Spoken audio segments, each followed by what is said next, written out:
Salut tout le monde. Aujourd'hui, on parle de Darkwater 2005, le remake américain du film japonais. On retrouve la même histoire, presque scène par scène, mais avec des différences notables. Le personnage principal, Dahlia, est loin d'être la femme effacée de l'original. Elle est dynamique, combative, ce qui change complètement l'interprétation. On est ici clairement dans le registre du film mystique et non pas dans une allégorie comme dans le film japonais. On suit Doria Williams, interprétée par Jennifer Connelly, après son divorce. En 1974, une petite fille attend sa mère qui rentre tard sous la pluie. En 2005, cette petite fille est devenue mère à son tour. Dahlia se retrouve seule, son ex-mari lui disputant la garde de sa fille, Cecilia, sous prétexte qu'elle n'a ni logement ni argent. Elle trouve un appartement dans un immeuble vétusté à Seattle.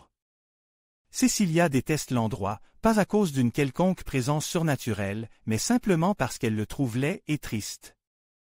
L'appartement est sombre, sale, avec une tache d'humidité au plafond. Dahlia, étrangement, s'inquiète plus de l'absence de salon que du désordre ambiant. Cecilia, quant à elle, trouve un sac d'enfant sur le toit et soudainement, veut vivre dans cet immeuble. Malgré les objections de son ex-mari qui trouve le quartier trop éloigné, mère et fille emménagent.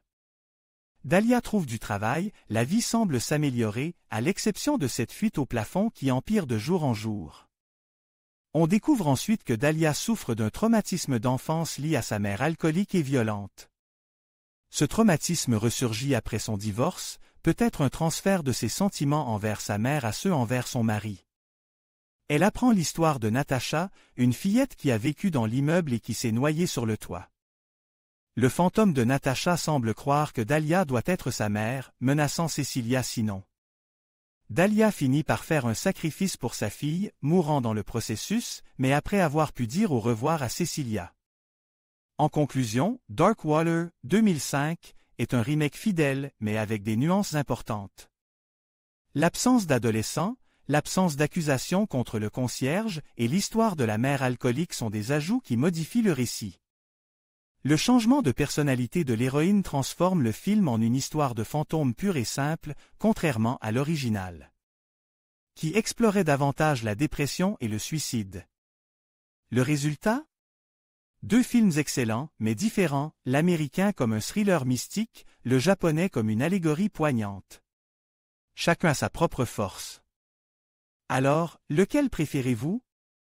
Dites-le moi en commentaire.